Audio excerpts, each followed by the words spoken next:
धरती पर प्रकृति का सौंदर्य अपने चरम पर था। संपूर्ण जीव समूह उस समय पूर्णतः प्रकृति के सौंदर्य से वशीभूत थे। प्रिय, चलिए ना, सरोवर के किनारे विहार करेंगे। प्रिय, देखिए ना, कितना सुंदर वातावरण है। ओह देवी, लगता है आपका मन क्रीड़ा करने को लालायित है।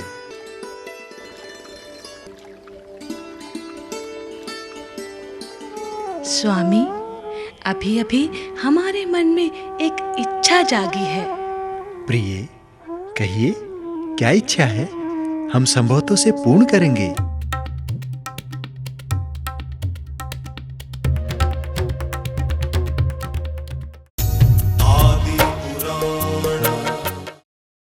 सुखमा सुखमा काल अर्थात सुपोपभोग की चरम सीमा, जहां सर्वत्र सुंदरता व अपार सुखों की पराकाष्ठा देखी जा सकती थी।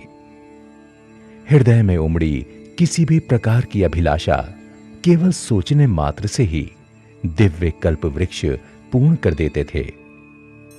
नाना प्रकार के व्यंजन हो या अमूल्य आभूषण, दिव्य भवन हो अथवा कोई भी अन्य सामग्री, सभी की प्राप्ति मन की गति से भी अधिक शीघ्रता से पूर्ण हो जाती थी। प्राकृतिक सौंदर्य इतना अनूठा कि इसका वर्णन करने हेतु शब्द नहीं। मानव इस समय 64 कलाओं से संपूर्ण था।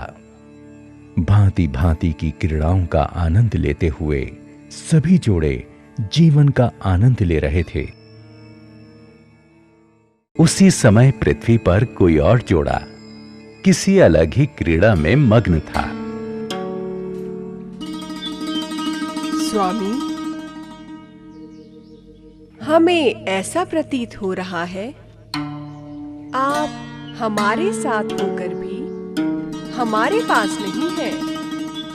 मानो आपका चित्त कहीं और ही रंग गया हो। इतनी देर से एकटक न जाने क्या निहार रहे हैं। अरे नहीं देवी, ऐसा कदापि नहीं है। हम तो प्रकृति के सौंदर्य के वशीभूत हो रहे हैं। ये वाटिका का दृश्य मेरा मन मोह रहा है। ये घास की चादर, चारों ओर खिले भांति भांति के खुशबूदार पुष्प और मध्य में वो जलकुंड। अरे, आप कहाँ जा रहे हैं? अभी अभी मन में विचार उमड़ा कि चित्र बनाकर इस दृश्य को सदा के लिए अपने पास रखें।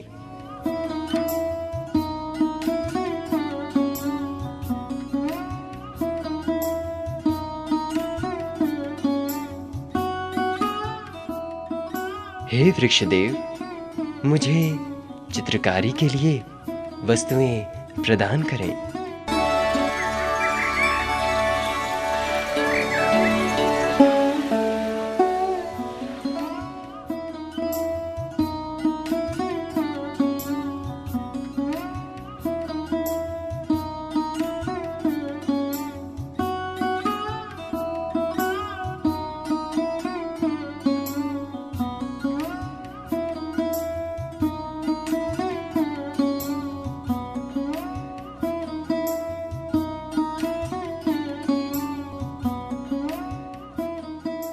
सचमुच अद्भुत है। भोग भूमि में जीवन बड़े ही आनंद से चलता था। जोड़े स्वर्ण युक्त आकर्षक थे। सुंदर वस्त्रों और रत्न जड़ित आभूषणों से सजे रहते, जो उन्हें कल्प वृक्ष से प्राप्त हो जाते थे। उत्तम मुकुट धारण करने वाले पुरुष इंद्र से भी सुंदर होते थे, तो वहीं मणिमय कुंडलों से सुसज्जित स्त्रियां अप्सराओं के सदृश होती थीं। देवी, अपने मन की बात हमें नहीं बताएंगी? स्वामी, आज आज मन हो रहा है कि आकर्षक वस्त्रों के साथ साथ हम उत्तम प्रकार के गहनों से अलंकृत होकर आपके साथ कहीं दूर भ्रमण पर जाएं। देवी, आपका विचार बड़ा उत्तम है। स्वामी, आप तो जानते हैं हमें सदैव विभिन्न प्रकार से तैयार होना कितना पसंद है। हाँ, जानते हैं, अपितु हम तो आपके नित नए रूप का आस्वादन भी करते हैं। तो चलिए ना स्वामी, उत्तम वस्त्रों और आभूषणों की प्राप्ति करते हैं। अब हम एक क्षण भी रुक नहीं सकते। हाँ हाँ, क्यों नहीं, शीघ्र चलिए। इस भोग भूमि पर मानव प्रत्येक क्षण सुखों की प्राप्ति करता था। कोई भी वस्तु पाना उसके लिए असंभव नहीं था। वो मन की गति से पूर्ण स्वतंत्र होकर विचरण करता था। इस समय धरती पर जीव जोड़े में रहते थे और सभी जोड़े एक दूसरे से पूर्णतः अनभिज्ञ थे। अर्थात एक जोड़ा कभी भी दूसरे जोड़े को देख नहीं सकता था। सभी अपने अपने साथी के साथ प्रसन्नता में जीवन यापन कर। आप हमें यूं एकटक क्यों निहार रहे हैं? आपका सौंदर्य हमें आपके वशीभूत कर रहा है। मात्र हरण के बराबर होता था, परंतु ये अपार बलशाली होते थे। इस भोग भूमि पर मानव प्रत्येक क्षण सुखों की प्राप्ति करता था। कोई भी वस्तु पाना उसके लिए असंभव नहीं था। वो मन की गति से पूर्ण स्वतंत्र होकर विचरण करता था। इस समय धरती पर जीव जोड़े में रहते थे और सभी जोड़े एक दूसरे से पूर्णतः अनभिज्ञ थे। अर्थात एक जोड़ा कभी भी दूसरे जोड़े को देख नहीं सकता था। सभी अपने अपने साथी के साथ प्रसन्नता में जीवन यापन कर रहे थे। इन जोड़ों की कुछ विशेषताएं भी थीं, जैसे इनका भोजन 3 दिन में मात्र हरण के बराबर होता था, परंतु ये अपार बलशाली होते थे।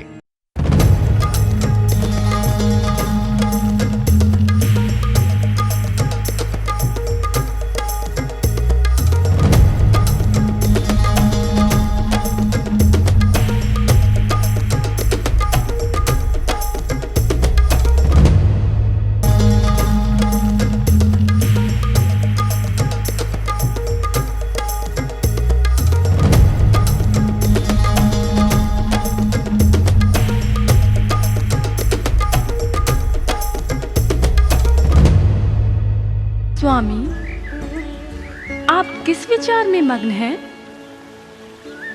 देवी, बैठे बैठे अनायास ही हमारे मन में एक भव्य चित्त को लुभाने वाले भवन की कल्पना उमड़ रही है।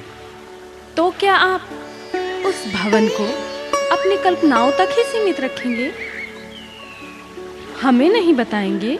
अरे नहीं प्रिय, हम आपको बताएंगे ही नहीं, बल्कि दिखाएंगे भी। चलिए हमारे साथ। तो बताइए, कहाँ चलना है? चलिए तो प्रिय।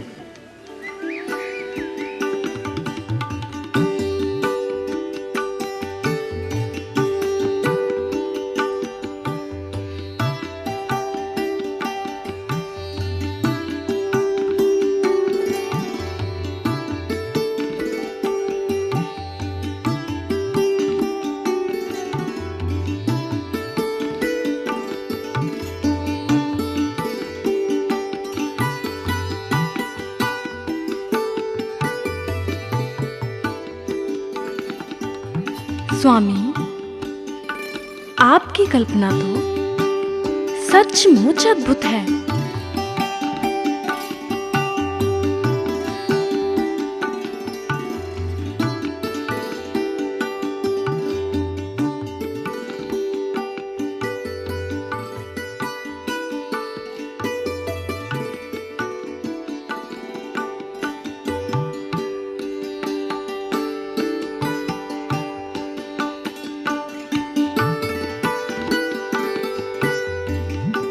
यद्यपि सुखमा सुखमा का ये काल यूं तो सभी सुख साधनों की प्राप्ति का काल था, तथापि मानव जोड़ों की आकांक्षाएं सीमित थीं। उनका जीवन काल मर्यादित था। भोग भूमि में मनुष्य की आयु जब 9 मास शेष रह जाती, तब स्त्रियां गर्भवती होती थीं। शेष काल में कोई स्त्री गर्भ धारण नहीं करती थी।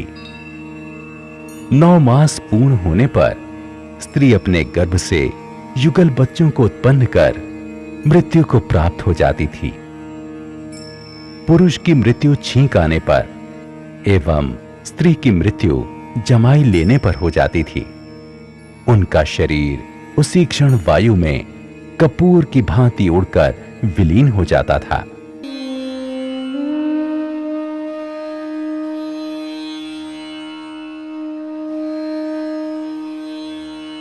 स्वामी, लगता है अब हमारे यहाँ से जाने का समय आ गया है। हाँ प्रिय, मुझे भी आप जैसा ही प्रतीत हो रहा है।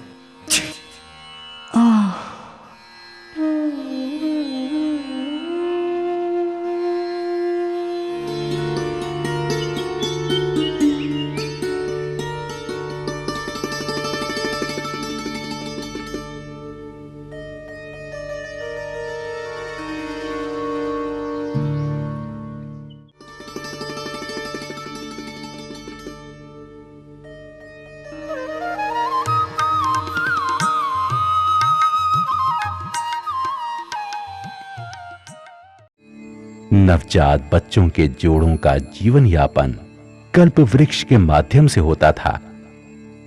प्रारंभ के 21 दिनों के भीतर ही नवजात शिशुओं का जोड़ा पूर्णतः यौवन अवस्था को प्राप्त कर लेता था।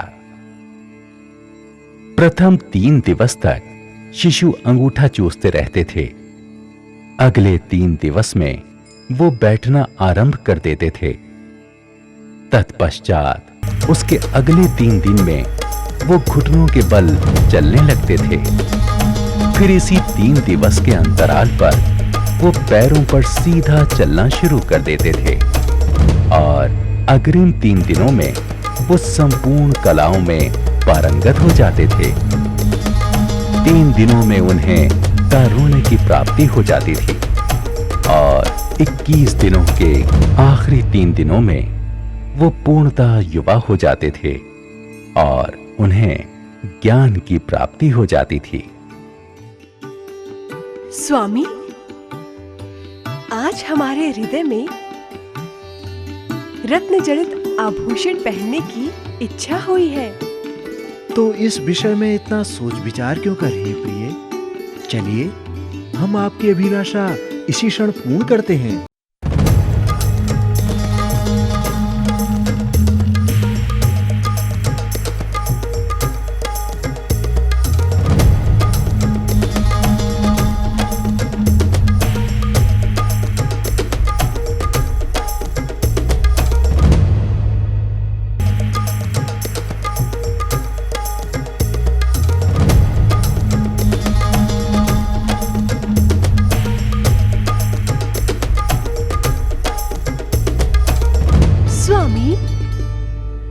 ऐसा तो हमने कभी नहीं देखा कि हमें किसी भी वस्तु की प्राप्ति में इतना विलंब हुआ हो। प्रिय, हम आपकी बात से पूर्णतः सहमत हैं। हमने भी कभी ऐसा नहीं देखा।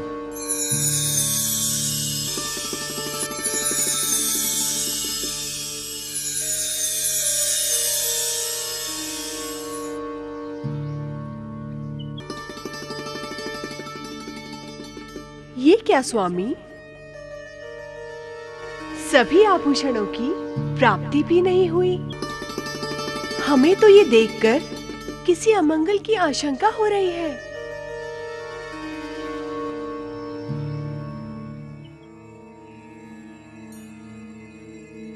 सदैव किसी छोटी सी घटना के मूल में किसी नई कथा या अध्याय का आरंभ छिपा होता है। अब यह घटना मात्र संयोग थी या फिर किसी नए अध्याय का आरंभ, ये तो आने वाला समय ही तय कर सकता था। स्वामी, हमने सुना था ये कल्प वृक्ष मन में इच्छा जागृत होने मात्र से ही उसकी पूर्ति कर देते हैं, परंतु ऐसा प्रतीत तो नहीं हो रहा। देवी, धैर्य रखिए, क्षण भर ही तो हुआ है आपको अपनी इच्छा कहते हुए, और देखिए आपकी पसंद के भोज्य पदार्थ यहाँ उपलब्ध हैं। देवी, देखिए ना कितना मनोरम वातावरण है। ऐसे में हमारे हृदय में एक इच्छा जागृत हुई है। कैसे इच्छा? हमसे कहिए ना स्वामी। मन करता है आपके साथ इस मनोरम वातावरण में शीतल पेय पदार्थ का सेवन करते हुए कुछ समय आपके साथ व्यतीत करें। आज हमें प्रकृति का निमंत्रण मिला है। हम उन्हीं की सुंदरता का अवलोकन करने जा रहे हैं।